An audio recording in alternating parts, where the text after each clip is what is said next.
We need to understand where we're sitting, and where we're sitting is a much better position than we were 12 or 18 months ago. Do you remember when you first started following me on here and you thought we were a bit bonkers? Because I were always giving you good news, going, no, it's going to work, we're pushing back, we're pushing back. You thought, oh, she's balmy. You're not thinking I'm so bloody balmy now, are you? I mean, some of you have gone, haven't you, because you can't take the heat. Can't stand somebody happy, can you? We'll have to get through the next few years, but we'll get through it because we know there's some light at the end of the tunnel. You've got to keep going. But what I find is now, what I hope people notice, I'm sure my ardent followers will notice this. As soon as I say it, you'll say, right, yeah, definitely.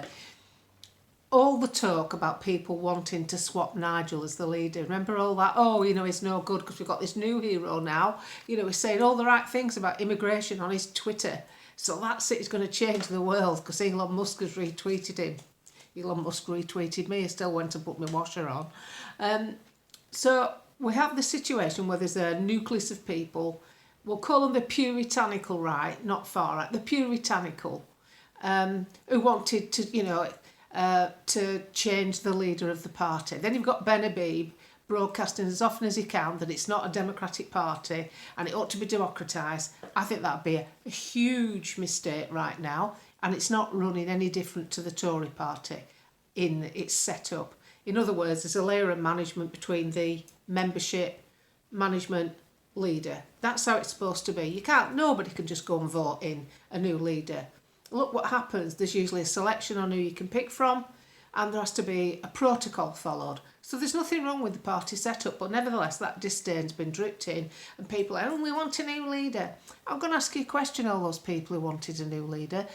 Where would you sit right now if you'd got your own way? Because your new leader wouldn't have been working on these council elections. He wouldn't have been getting the infrastructure in place to send off 3,000 freedom of information requests.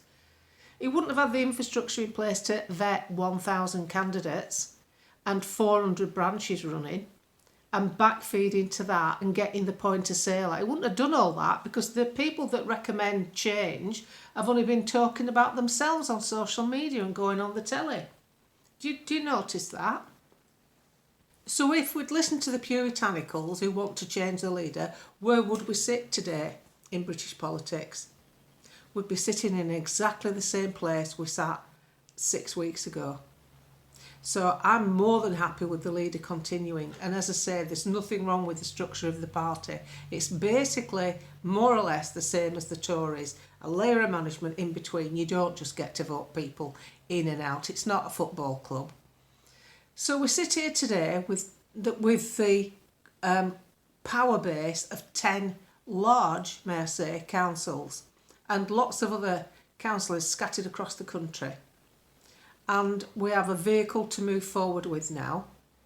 What will happen now, there'll be lots of tweets and memes and goodness knows what from lefty sites, raking up stuff from Nigel Farage in the European Union. It really is irrelevant. It's not worth fighting back. One claims he was fined £35,000. The wording they used was fiddled his expenses. No, he didn't. He had an aid, parliamentary aid supplied by the MEPs. Legislation. His aide allegedly did UKIP work on EU time. It was challenged and other MPs stood by him and said this isn't fair. Nevertheless, they nobbled him. So it's not what you think. Everything will be exaggerated and distorted, and there's going to be years of that to come. So my advice, instead of arguing the points, decide on what you're going to support and stick with it. That's what I've done. But I've decided on what I'm going to support because I see it working. It's not favouritism. I don't have favourites. I would blow hot and cold. It's like these people who, can't let go of the that lot comment. Let go. Richard Tice said personally to Lawrence Fox about me, so I'm told by Lawrence, that he said, why are you listening to her? She's a nobody. I know I'm a nobody. I'm just one of us, that's all, who happened to grow in a following. I don't care that he said that. If he was standing here in my constituency as an MP, I'd vote for him and I'd promote him. I'd probably canvass because I believe he's still better than anything else that's in Parliament, even with his shortcomings.